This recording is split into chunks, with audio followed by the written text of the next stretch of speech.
السلام علیکم ورحمۃ اللہ تعالی وبرکاتہ۔ وعلیکم السلام۔ نحمده ونصلی ونسلم علی رسولہ الکریم، اما بعد فاعوذ باللہ من الشیطان الرجیم، بسم اللہ الرحمن الرحیم۔ فَإِذَا جَاءَ أَجَلُهُمْ لَا يَسْتَأْخِرُونَ سَاعَةً وَلَا يَسْتَقْدِمُونَ۔ صدق اللہ العظیم۔ آئیے غم اور آپ سب سے پہلے حضور سرور کائنات، فخر موجودات، باعث تخلیق کائنات، احمد مجتبی محمد مصطفیٰ صلی اللہ علیہ وسلم کی مقدس بارگاہ میں درود و سلام کا ہدیہ پیش کریں اور پڑھیں اللہم صلی علی سیدنا و مولانا محمد معدن الجود والکرم وآلہ الکرام وابنہ الکریم وبارک وسلم۔ صلاۃ و سلام علیک یا رسول اللہ صلی اللہ تعالی علیہ وسلم۔ عزیزان ملت اسلامیہ، آج سے 15 دن پہلے ہم نے ایک موضوع شروع کیا تھا موت کی سختیوں کے تعلق سے اور موت کے بعد کی تیاری کے تعلق سے۔ انشاءاللہ تبارک و تعالیٰ آج اسی موضوع کو ہم آگے بڑھائیں گے۔ اللہ تبارک و تعالیٰ قرآن مجید میں ارشاد فرماتا ہے کہ جب ان کا آخری وقت آ جائے گا، فَإِذَا جَاءَ أَجَلُهُمْ لَا يَسْتَأْخِرُونَ سَاعَةً وَلَا يَسْتَقْدِمُونَ، کہ جب ان کا مقررہ وقت آ جائے گا، یعنی موت کا وقت آ جائے گا، تو نہ وہ ایک ساعت آگے ہو سکیں گے نہ ایک ساعت پیچھے ہٹ سکیں گے۔ یعنی موت کا جو وقت مقرر ہے، موت اس وقت پر آنی ہے۔ آدمی سوچے کہ میں موت کو ٹال دوں یا کسی وجہ سے موت ٹل جائے، یہ نہیں ہو سکتا۔ ہماری موت کا وقت مقرر ہے، ہمیں معلوم نہیں ہے۔ ہم موت کا یقین رکھتے ہیں لیکن ہماری موت کب آئے گی یہ ہمیں نہیں پتا، لیکن اللہ کے علم میں ہے۔ اللہ تبارک و تعالیٰ نے لکھ دیا ہے کہ ہر بندے کی، ہر انسان کی، ہر ذی روح کی، ہر جاندار کی موت کب آئے گی یہ لکھا ہوا ہے۔ ہمیں نہیں معلوم کہ ہماری موت کب آئے گی۔ ہو سکتا ہے کل ہی انتقال ہو جائے، ہو سکتا ہے 1 مہینے کے بعد انتقال ہو جائے، 1 سال کے بعد انتقال ہو جائے۔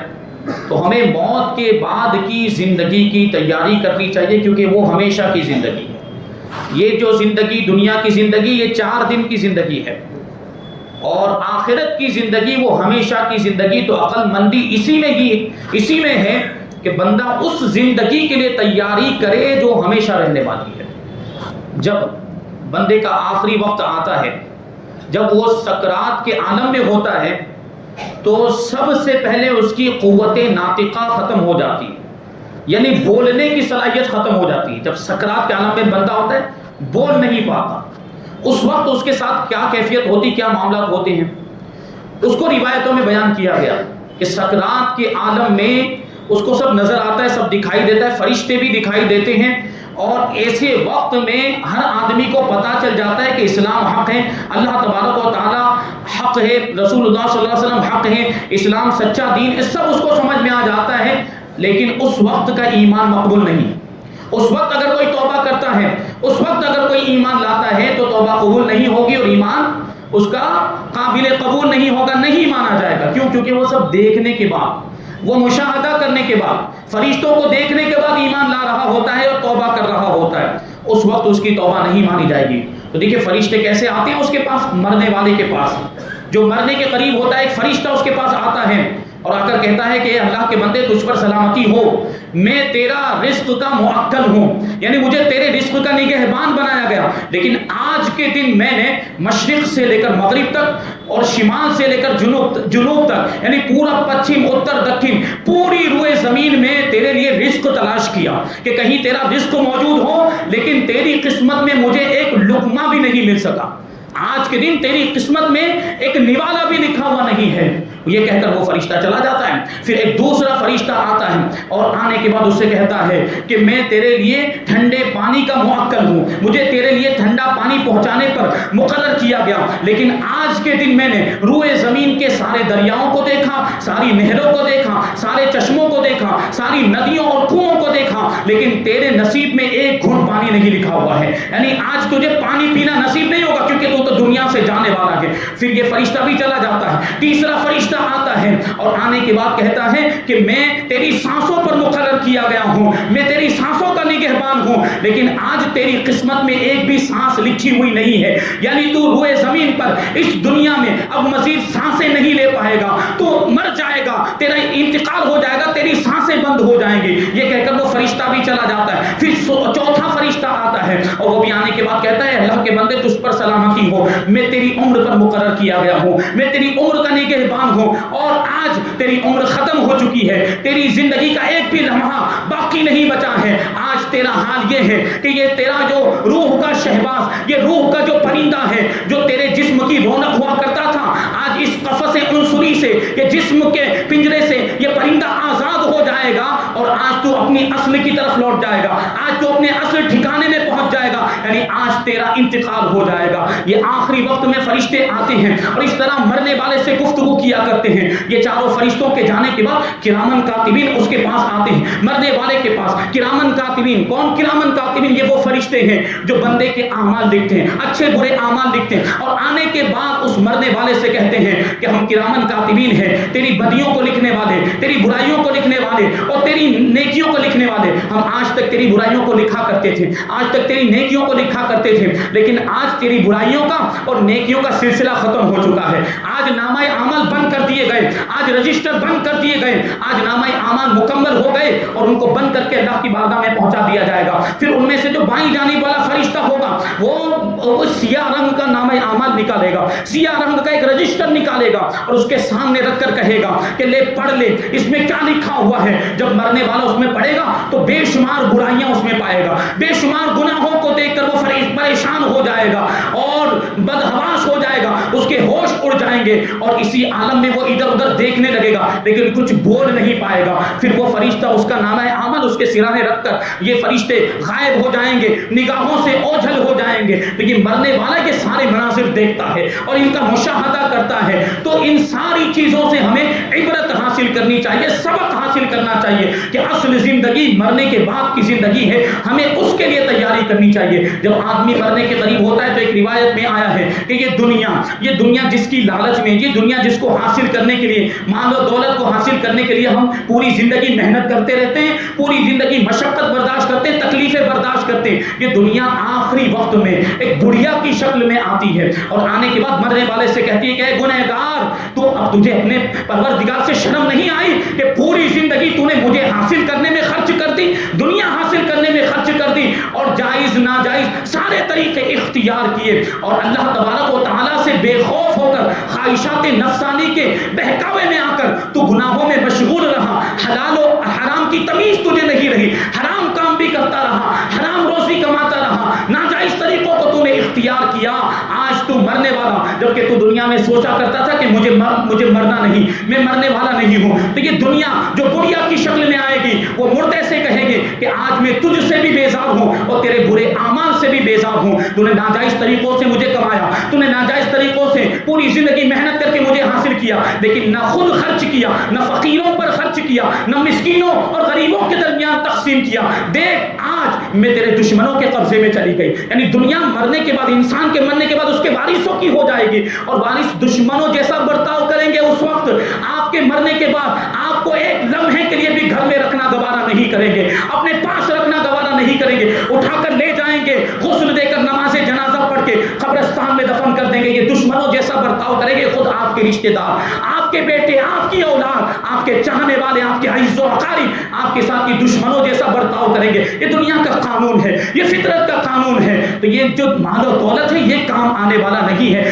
اگر نیک اعمال کیے ہوں گے اور ایمان پر خاتمہ ہوگا تو وہ کام آئے گا۔ دیکھیں کیسے اللہ تبارک و تعالیٰ ارشاد فرماتا ہے یہ مال بھی کام نہیں آئے گا، اولاد بھی کام نہیں آئے گی۔ اللہ فرماتا ہے یوم لا ينفع مال ولا بنون الا من اتى الله بقلب سلیم، کہ مرنے کے بعد قیامت میں یہ مال بھی کام نہیں آئے گا، یہ اولاد بھی کام نہیں آئے گی، مگر اس کو یہ چیزیں کام آئے گی جو سلامتی والا دل لے کر اللہ کی بارگاہ میں جائے گا۔ سلامتی والا دل لے کر کا مطلب کیا؟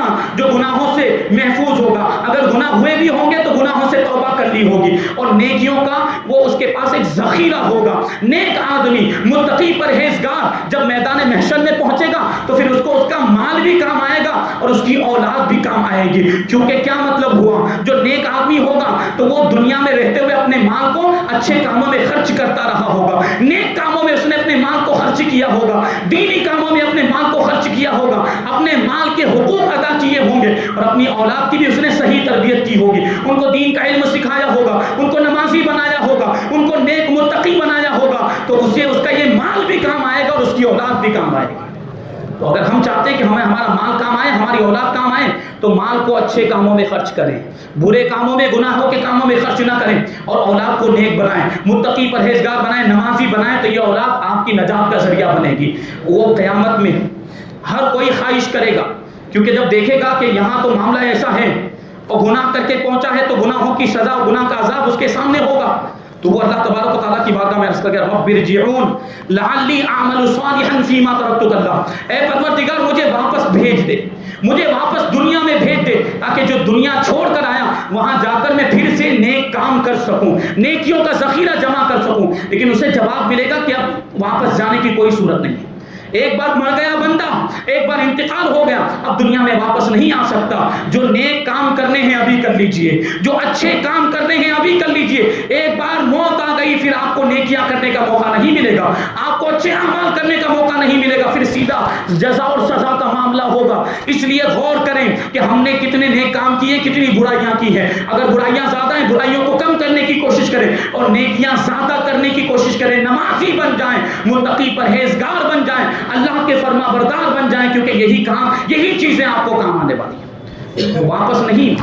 اور پھر اللہ تبارک و تعالیٰ فرمائے گا, اس کو جواب دیا جائے گا. جب بندہ یہ عرض کرے گا کہ مجھے واپس لوٹا دیا جائے کہ میں جا کر دنیا میں نیک کام کر سکوں اور نیکیوں کا ذخیرہ جمع کر سکوں, تو اللہ تبارک و تعالیٰ فرمائے گا وانفقوا مما رزقناکم, کیا دنیا میں تجھ سے یہ نہیں کہا گیا تھا؟ کیا قرآن پاک میں یہ آیت کریمہ موجود نہیں تھی؟ وانفقوا مما رزقناکم من قبل ان یأتی احدکم الموت فیقول ربی لولا اخرتنی الى اجل قریب فاصدق واکن من الصالحین ولن یؤخر اللہ نفسا اذا جاء اجلها واللہ خبیر بما تعملون. اللہ نے فرمایا ہے قرآن مجید میں کہ ہمارے دیے ہوئے میں سے ہماری راہ میں خرچ کرو, اس سے پہلے کہ تم میں سے کسی کو موت آئے اور وہ یہ کہنے لگ جائے کہ اے پروردگار تو نے مجھے تھوڑی مدت کے لیے مہلت کیوں نہیں دی کہ میں صدقہ کرتا اور نیک لوگوں میں سے ہو جاتا. اللہ تبارک و تعالیٰ ہرگز کسی بھی جان کو مہلت نہیں دے گا جب اس کا مقررہ وقت آ جائے گا, جب وعدے کا وقت آ جائے گا, یعنی جب موت کا وقت آ جائے گا تو ہرگز مہلت نہیں دی جائے گی. اللہ خبیر بما تعملون, اور اللہ تمہارے کاموں سے باخبر ہے. تمہارا کوئی بھی کام, تمہارا کوئی بھی عمل اس سے چھپا ہوا نہیں ہے, چاہے نیکیوں کا کام ہو یا برائیوں کا کام. اللہ تبارک و تعالیٰ سب جانتا ہے, چاہے آپ نے لوگوں کے سامنے کوئی کام کیا ہو یا تنہائی میں کوئی کام کیا ہو, پروردگار سے کوئی چیز چھپ نہیں سکتی. وہ عالم الغیب والشہادہ ہے, وہ کھلی ہوئی چیزوں کو بھی جانتا ہے اور وہ چھپی ہوئی پوشیدہ چیزوں کو بھی جانتا ہے. تو اس وقت پھر کوئی موقع نہیں ملے گا. جب ہمارا مقررہ وقت آ جائے گا, اذا جاء اجلهم لا يستأخرون ساعة ولا يستقدمون, جب موت کا وقت آ جائے گا تو انسان نہ ایک لمحہ آگے ہو کر مرے گا نہ ایک لمحہ پیچھے ہو کر مر سکتا ہے. اللہ تبارک و تعالیٰ کی مرضی کے خلاف ایک پتا بھی حرکت نہیں کر سکتا. تو جو اللہ نے ہماری موت کا وقت مقرر کر دیا ہے اس پر ہماری موت آنی ہے, تو ہمیں اس کے لیے تیاری کرنی چاہیے. اور شیطان مردود, شیطان لعین ہمارا کھلا ہوا دشمن ہے, اس سے اپنے آپ کو بچانے کی کوشش کرنی چاہیے. ازل سے شیطان ہمارا دشمن ہے اور آخری دم تک وہ اس میں کوشش کرتا رہتا ہے, اپنی دشمنی نکالنے میں مصروف رہتا ہے, اور اس کی یہی کوشش ہوتی ہے کہ ہر انسان جہنم میں چلا جائے. وہ جہنم کو لوگوں سے بھر دینا چاہتا ہے, ہمیں جہنم کا ایندھن بنا دینا چاہتا ہے, اس کی یہ کوششیں ہیں. لیکن اللہ تبارک و تعالیٰ نے قرآن مجید میں بار بار ایمان والوں کو آگاہ فرمایا ہے اور مخاطب کر کے متنبہ فرمایا ہے. اللہ تعالیٰ فرماتا ہے ان الشیطان لکم عدو فاتخذوه عدوا انما يدعو حزبه ليكونوا من اصحاب السعیر. یہ شیطان تمہارا دشمن ہے تو اسے اپنا دشمن سمجھو. یہ اپنے گروہ کو اسی لیے بلاتا ہے کہ وہ جہنم والوں میں سے ہو جائیں. اور شیطان کا گروہ کون ہے؟ اس کی پیروی کرنے والے, اس کے نقش قدم پر چلنے والے, اس کی بات پر عمل کرنے والے اور اس کی بات کو مان کر جو گمراہ ہو جاتے ہیں, وہ شیطان کا گروہ ہے. شیطان خود تو جہنم میں جائے گا, اپنے گروہ کو بھی جہنم میں لے کر جائے گا. لیکن جو پکا مومن ہوتا ہے, جو مضبوط ایمان والا ہوتا ہے, اللہ تبارک و تعالیٰ اس کو شیطان سے بچا لیا کرتا ہے. اللہ تعالیٰ ارشاد فرماتا ہے قرآن مجید میں 13ویں پارے تسلیما یثبت اللہ الذین آمنوا بالقول الثابت فی الحیاۃ الدنیا وفی الآخرہ ویضل اللہ الظالمین ویفعل اللہ ما یشاء، کہ اللہ تبارک و تعالی ایمان والوں کو حق پر ثابت قدم رکھتا ہے دنیا کی زندگی میں بھی اور آخرت میں بھی، اور ظالموں کو گمراہ کر دیا کرتا ہے، اور اللہ جو چاہے کرے، اس پر کسی کو اعتراض کرنے کا حق نہیں ہے۔ ایمان والوں کی پروردگار حفاظت فرمایا کرتا ہے، ایمان والوں کو پروردگار شیطان سے بچاتا ہے، اس کے جال سے بھی بچاتا ہے، اس کے بہکاوے سے بھی محفوظ رکھتا ہے۔ دیکھیں کیسے دقائق الاخبار میں ایک روایت ذکر کی گئی ہے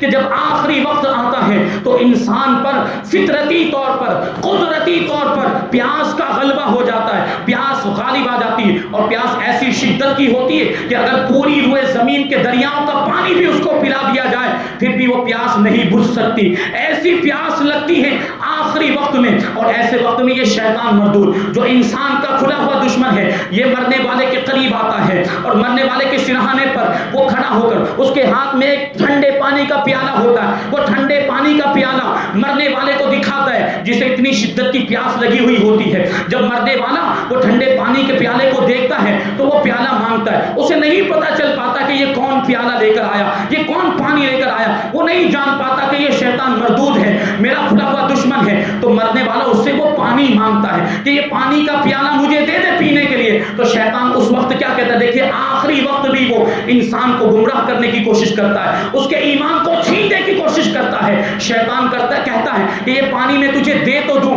یہ پانی میں تجھے پلا تو دوں، لیکن پہلے یوں تو اپنی زبان سے یہ کہہ دے کہ میں خدا کا منکر ہوں، میں خدا کا انکار کرتا ہوں۔ اگر تو خدا کا انکار کر دے گا تو یہ پانی میں تجھے پلا دوں گا۔ لیکن وہ آدمی خاموش ہو جاتا ہے، اس پر کوئی جواب نہیں دیتا۔ لیکن پھر شیطان پینترا بدلتا ہے اور اپنے مکر و فریب کا ایک اور داؤ کھیلتا ہے، اور پھر یہ کہتا ہے مرنے والے سے کہ تو رسول پاک صلی اللہ علیہ وسلم کا انکار کر دے، رسول پاک صلی اللہ علیہ وسلم سے بیزاری کا اظہار کر دے۔ لیکن جب بندہ پکا ایمان والا ہوتا ہے تو وہ بہکتا نہیں ہے اور وہ گمراہ نہیں ہوتا، بلکہ وہ شیطان کو جواب دیتا ہے کہ اے مردود بھاگ جا یہاں سے، دفع ہو جا یہاں سے، مجھے اس پانی کی کوئی ضرورت نہیں جو مجھے اللہ اور اس کے رسول سے دور کر دے، مجھے اس پانی کی کوئی ضرورت نہیں جو مجھے اللہ اور اس کے رسول سے دور کر دے۔ پھر اس کو ایسا پانی پلایا جاتا ہے، اس کو ایسا پانی پلایا جاتا ہے جس کے بعد وہ کبھی پیاسا نہیں ہوتا۔ یہ ایمان کی مٹھاس ہے، یہ ایمان کی برکتیں ہیں۔ تو ایمان کی حفاظت کریں، اور یہی ایمان آپ سے تقاضا کرتا ہے کہ نیک اعمال کریں اور برائیوں سے بچیں۔ یہ شیطان دیکھیں کیسے گمراہ کرتا ہے۔ ایک اللہ کے ولی بہت ہی برگزیدہ بندے حضرت ابو زکریا زاہد رحمۃ اللہ تعالی علیہ کا واقعہ کہ جب ان کا آخری وقت قریب آیا، جب سکرات کا عالم طاری ہوا، تو آپ کے ایک دوست نے آپ کو کلمہ پڑھنے کی تلقین کی، لا الہ الا اللہ محمد الرسول اللہ پڑھنے کی تلقین کی، لیکن آپ نے منہ پھیر لیا۔ دوسری مرتبہ بھی کلمہ پڑھنے کی تلقین کی، دوسری مرتبہ بھی آپ نے منہ پھیر لیا، اور تیسری مرتبہ جب کلمہ پڑھنے کے لیے کہا تو وہ کہنے والے نے آپ کو یہ فرماتے ہوئے سنا کہ میں نہیں کہتا۔ اب لوگ بڑے پریشان ہوئے، جو وہاں پر لوگ موجود تھے ان کو بڑا صدمہ ہوا کہ حضرت نے تو کلمہ پڑھنے سے انکار کر دیا، حضرت نے تو منہ پھیر لیا۔ جب آپ کو تھوڑا ہوش آیا، جب آپ کو تھوڑا افاقہ ہوا، تو آپ نے لوگوں سے فرمایا کہ کیا تم مجھے کوئی بات کہہ رہے تھے، کیا تم لوگ مجھ سے کچھ کہہ رہے تھے، مجھ سے کچھ گفتگو کر رہے تھے؟ تو حاضرین نے کہا کہ ہاں، ہم نے 3 مرتبہ آپ کو کلمہ پڑھنے کی تلقین کی، لیکن 2 مرتبہ آپ نے منہ پھیر لیا، اور تیسری مرتبہ آپ نے یہ کہہ دیا کہ میں نہیں کہتا۔ ہم لوگ پریشان ہو گئے، ہم لوگ رنجیدہ اور غمگین ہو گئے کہ آپ کلمہ کیوں نہیں پڑھ رہے ہیں؟ تو حضرت ابو زکریا زاہد رحمۃ اللہ تعالی علیہ نے جواب دیا، اصل بات یہ ہے کہ شیطان میرے پاس آیا تھا، میرے آخری وقت میں یہ شیطان مجھے بہکانے کے لیے آیا تھا، ہاتھ میں پانی کا پیالہ لے کر آیا تھا۔ یہ دیکھیے وہی اسی طرح کا واقعہ، یہ ہاتھ میں پانی کا پیالہ لے کر آیا، میری داہنی جانب کھڑے ہو کر مجھے پیالہ دکھا کر کہنے لگا کہ پانی پیو گے؟ میں نے کہا ہاں کہ پانی پیوں گا۔ تو وہ شیطان مجھ سے کہنے لگا کہ پہلے یہ کہو کہ حضرت عیسیٰ علیہ السلام اللہ کے بیٹے ہیں، تب یہ پانی میں تجھے پلاؤں گا۔ تو میں نے اس سے منہ پھیر لیا، اور دوسری مرتبہ میرے پاؤں کی طرف سے وہ آیا، پھر مجھے پانی کا پیالہ دکھا کر کہنے لگا کہ پانی پینا چاہتے ہو؟ میں نے کہا ہاں۔ پھر وہی بات کہی کہ پہلے یہ کہو کہ حضرت عیسیٰ علیہ السلام اللہ کے بیٹے، کیونکہ یہ شرکیہ جملہ ہے، یہ شرکیہ عقیدہ، اللہ تبارک و تعالیٰ اولاد سے پاک ہے۔ حضرت عیسیٰ علیہ السلام کو بیٹا کہنے کے لیے اس نے کہا، تو میں نے اپنا چہرہ گھما دیا، میں نے اس سے منہ پھیر لیا، لیکن تیسری مرتبہ بھی وہ بہکانے کے لیے آیا۔ وہ دیکھیے ہار ماننے کے لیے تیار نہیں، شیطان اتنا بڑا مردود ہے، ایسا ملعون ہے، وہ آخری وقت تک بھی اور کوئی موقع نہیں چھوڑتا ہے، اس کو جو بھی موقع ملے وہ انسان کو گمراہ کرنے کی کوشش کرتا ہے۔ تیسری مرتبہ پھر آیا اور آنے کے بعد کہنے لگا کہ یہ پانی میں تمہیں پلانے کے لیے تیار ہوں، یہ پانی کا پیالہ میں تمہیں دے دوں، لیکن تم یہ کہہ دو اپنی زبان سے کہ خدا کوئی نہیں، خدا جیسی کوئی چیز نہیں ہوتی۔ اس وقت میں نے شیطان مردود کو جواب دیا میں نہیں کہتا۔ تو یہ جو باتیں ہوئی، یہ جو گفتگو ہوئی، جو میں نے منہ پھیرا ہے اور جو میں نے یہ کہا کہ میں نہیں کہتا، یہ میں نے شیطان سے کہا تھا، تم لوگوں سے نہیں کہا تھا۔ اس کے بعد حضرت ابو زکریا زاہد رحمۃ اللہ تعالی علیہ نے بلند آواز سے کلمہ طیبہ پڑھا، انہوں نے کہا اشہد ان لا الہ الا اللہ واشہد ان محمد رسول اللہ، اور ان کی روح قفس عنصری سے پرواز کر گئی۔ اس انداز میں دیکھیں اللہ کے ولیوں کو بھی بہکانے کے لیے آتا ہے، تو ہم اور آپ کون سے کھیت کی بولی ہے، ہمارا آپ کا کیا شمار ہے؟ ہم اگر یہ بزرگان دین کا فیضان نہ ہو ہم کب سے بھی گمراہ ہو جاتے، کب سے بہک جاتے۔ یہ اللہ والوں کی برکتیں ہیں، یہ اللہ تبارک و تعالیٰ کا احسان ہے کہ ہمیں اہل سنت و جماعت میں پیدا کیا اور ہمیں ایسے اولیاء کرام عطا فرمائے، غریب نواز اور غوث پاک رضی اللہ تعالیٰ عنہ کا دامن ہمیں عطا فرمایا۔ یہ بزرگان دین کی برکت ہے کہ اللہ تبارک و تعالیٰ ان کے واسطے وسیلے سے ہمارے ایمان کی حفاظت فرمایا کرتا ہے۔ دیکھیے امام فخر الدین رازی کا واقعہ، دیکھیے اللہ والے کیسے کام آتے ہیں۔ آپ مرید بنے ہیں، اگر کوئی مرید نہیں بنا ہے تو فوراً وہ کسی پیر کامل کے دامن کو تھام لے، ان کے ہاتھ میں ہاتھ دے کر مرید بن جائے، کیونکہ اگر پیر کامل ہو نا تو وہ دنیا میں بھی کام آتا ہے اور آخرت میں بھی کام آتا ہے۔ پیر اگر کامل ہو، جامع شرائط ہو، دنیا میں بھی رہنمائی کرتا ہے، دنیا میں بھی اچھے کاموں کا حکم دیتا ہے، برائیوں سے روکتا ہے، اور آخرت میں بھی کام آئے گا، موت کے وقت بھی کام آئے گا۔ امام فخر الدین رازی رحمۃ اللہ تعالی علیہ کتنا بڑا مرتبہ، بہت بڑے فقیہ، بہت بڑے محدث، بہت بڑے متکلم گزرے ہیں، علم کلام کے ماہر، علم عقائد کے ماہر۔ جب آپ کا آخری وقت آیا، سوچیں اتنے بڑے عالم کتنی دلیلیں ہوں گی ان کے پاس، بہت سارے دلائل، بہت علم لے کر گئے، آخری وقت آیا تو شیطان آپ کو بھی بہکانے کے لیے آیا، اور شیطان کیا کہتا ہے؟ امام فخر الدین رازی رحمۃ اللہ تعالی علیہ سے کہتا ہے کہ اے رازی، تم نے پوری زندگی صرف مناظرہ ہی کیا ہے، بحث و مباحثہ ہی کیا ہے، یا اللہ کو پہچانا بھی ہے؟ تو امام فخر الدین رازی نے کہا کہ ہاں میں نے اللہ کو پہچانا، اللہ ایک ہے۔ تو شیطان مردود جو معلم الملائکہ رہ چکا، جو فرشتوں کا بھی استاد رہ چکا ہے، سوچے اس کے پاس بھی کیسا علم ہوگا۔ تو شیطان نے کہا کہ اس کی کیا دلیل ہے تمہارے پاس کہ اللہ ایک ہے؟ تو امام فخر الدین رازی نے دلیل دی، لیکن شیطان نے اس کو توڑ دیا، اس دلیل کو کاٹ دیا۔ امام فخر الدین رازی نے دوسری دلیل دی، دوسری دلیل کو بھی کاٹ دیا۔ امام فخر الدین رازی دلیلیں دیتے رہے، یہاں تک کہ امام فخر الدین رازی رحمۃ اللہ تعالی نے 360 دلیلیں دی ہیں اللہ کے ایک ہونے پر۔ کتنی دلیلیں دی؟ 360 دلیلیں دی، لیکن شیطان مردود نے ان ساری دلیلوں کو کاٹ دیا، ان ساری دلیلوں کو توڑ دیا۔ اب حضرت امام فخر الدین رازی رحمۃ اللہ تعالی نے پریشانی کے عالم میں اور مایوسی کے عالم میں، اب میں کیا جواب دوں شیطان کو؟ یعنی عقیدہ تو ہے کہ اللہ ایک ہے، لیکن اس کو دلیل کے ذریعے ثابت نہیں کر پا رہے، کیونکہ جو بھی دلیل دیتے ہیں شیطان اس کو رد کر دیتا ہے، شیطان اس کو کاٹ دیا کرتا ہے۔ آپ کے پیر و مرشد حضرت خواجہ نجم الدین کبریٰ رحمۃ اللہ تعالی علیہ دور دراز کسی مقام پر وضو فرما رہے تھے، وہ دیکھیں اللہ والے، اللہ کے ولی، ان کا مقام و مرتبہ، ان کی شان، حضرت خواجہ نجم الدین کبریٰ رحمۃ اللہ تعالی علیہ نے اسی دور دراز مقام سے امام فخر الدین رازی کو آواز دی اور ارشاد فرمایا کہ اے فخر الدین، یہ کیوں نہیں کہہ دیتے کہ میں نے بغیر دلیل کے اللہ کو ایک مانا، میں نے بغیر دلیل کے اللہ کو ایک مانا۔ جب یہ جواب شیطان کو دے دیا تو شیطان نامراد ہو کر وہاں سے بھاگ گیا۔ یہ بات ہوتی ہے، یہ اللہ کے ولی کام آتے ہیں، اللہ کے نیک بندے کام آتے ہیں، اور اگر پیر کامل ہو تو وہ بھی کام آتا ہے۔ پیر کا کامل ہونا ضروری، جامع شرائط ہونا ضروری۔ اگر کسی جاہل کے ہاتھ میں ہاتھ دے دیا تو وہ تمہاری رہنمائی کیا کرے گا، بلکہ اس کے بدلے میں تمہیں اور گمراہ کرے گا۔ تو پیر کو بھی جانچا جائے، اس کو بھی پرکھا جائے کہ وہ پیر بننے کے لائق ہے کہ نہیں۔ اگر واقعی پیر بننے کے لائق ہو تب اس کا مرید بنا جائے اور اس کے ہاتھ میں ہاتھ دیا جائے۔ اگر پیر ایسا ہوگا تبھی وہ کام آئے گا، پیر جاہل ہوگا تو آپ کے لیے وبال جان بن جائے گا۔ بہرحال مرنے کی بات ہے، آخری وقت جب ہوتا ہے تو اس طریقے سے شیطان گمراہ کرنے کی کوشش کرتا ہے۔ اس لیے جو مرنے کے قریب ہمارے دوست احباب عزیز اقارب رشتہ دار میں اگر کسی کا آخری وقت ہو تو اسے کلمے کی تلقین کرنی چاہیے، اس کو کلمہ پڑھانا چاہیے، لیکن ایک مسئلہ یہ بھی ہے کہ زبردستی کلمہ نہیں پڑھانا چاہیے، کلمہ پڑھنے پر فورس نہیں کرنا چاہیے۔ ہو سکتا ہے کوئی اس کی کیفیت ایسی ہو کہ نہیں پڑھ پا رہا ہو تو زبردستی کرنے میں ممکن ہے کہ کوئی غلط بات اس کی زبان سے نکل جائے. اس لیے کلمہ پڑھنے کی تلقین تو کرنی چاہیے لیکن زبردستی اگر نہیں پڑھتا ہے تو اس کے آس پاس بیٹھ کر آپ خود ہی کلمہ شریف کا ورد کرتے رہیں, کلمہ شریف پڑھتے رہیں, کیونکہ اللہ کے رسول صلی اللہ علیہ وسلم نے ارشاد فرمایا لقنوا موتاکم لا الہ الا اللہ, اپنے مردوں کو لا الہ الا اللہ کی تلقین کرو, کیونکہ دوسری حدیث میں حضور خود ارشاد فرماتے ہیں من کان آخر کلامہ لا الہ الا اللہ دخل الجنہ, کہ جس کا آخری کلام لا الہ الا اللہ محمد رسول اللہ ہوگا وہ جنت میں داخل ہو جائے گا.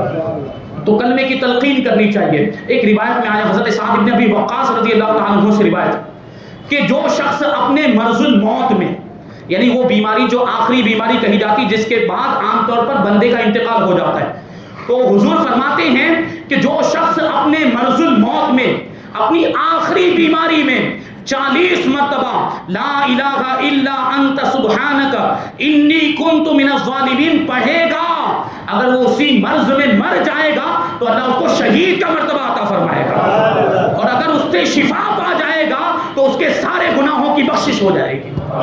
یہ آیت کریمہ کتنی مشہور ہے, تقریباً ہر مسلمان کو یاد ہے, اور یاد نہیں تو یاد کر لے لا الہ الا انت سبحانک انی کنت من الظالمین, اور کثرت کے ساتھ اس کو پڑھتے رہیں تو انشاءاللہ تبارک و تعالیٰ اس کی برکتیں ظاہر ہوں گی. اللہ تبارک و تعالیٰ کی بارگاہ میں دعا ہے کہ جو کچھ بھی بیان ہوا اس پر ہم سب کو عمل کرنے کی توفیق عطا فرمائے, ایمان کی سلامتی عطا فرمائے, اور ایمان پر ہم سب کا خاتمہ فرمائے, اور ہمیں شیطان کے مکر و فریب سے بچنے کی توفیق عطا فرمائے, ہمیں شیطان کی مکاری سے اور شیطان کے جال سے محفوظ رکھے.